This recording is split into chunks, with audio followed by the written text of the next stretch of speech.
Hello and welcome back, all my Dragon Ball theorists. So we finally get that moment where we actually learn about what has driven Jiren to attain power that is unmatched by everyone.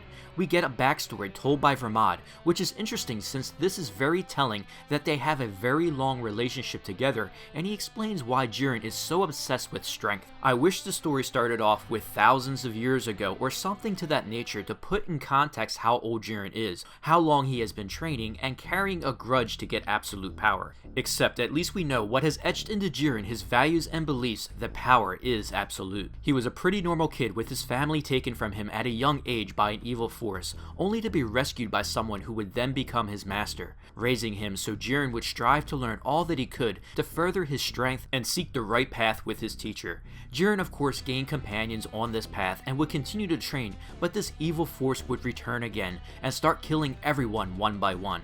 The enemy was too strong, and even his master died, which in this moment it would cement the beginning of Jiren as we know him today. The pain of being weak and everything you care about taken away from you again created a new Jiren. He would start to train again, but no one would follow him this time. This statement would start to be the core belief to Jiren.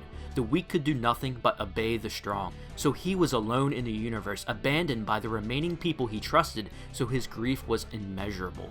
Jiren's core beliefs that trust is worthless and strength is absolute would continue on for who knows how many years, and I like to think it was perhaps thousands of years, and that is what caused Vermoud, as he says, to be drawn eventually to Jiren's thirst for strength and solitude. It is interesting that when 17 says he is quite human after all and not just some killing machine, Jiren's response was, "That's enough out of you, Vermoud." It is evident here that Jiren doesn't want to let anyone in or care about the telling of his story. What I wonder the most is when did Vermoud come across Jiren, because when 17 makes a statement like he now knows who he is, Vermoud was quick to say, "What do you know about Jiren?" even after telling his story.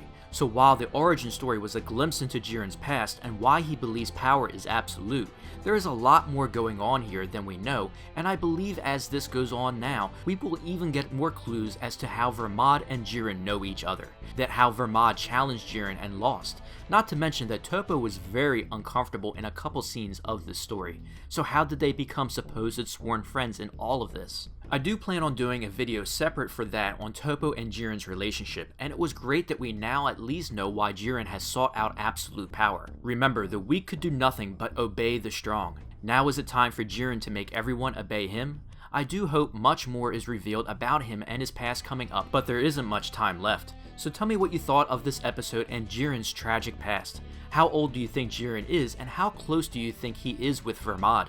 I always love to hear your theories in the comments below, and if you enjoyed this video, don't forget to hit that like button, and please subscribe to support the channel and keep those theories coming.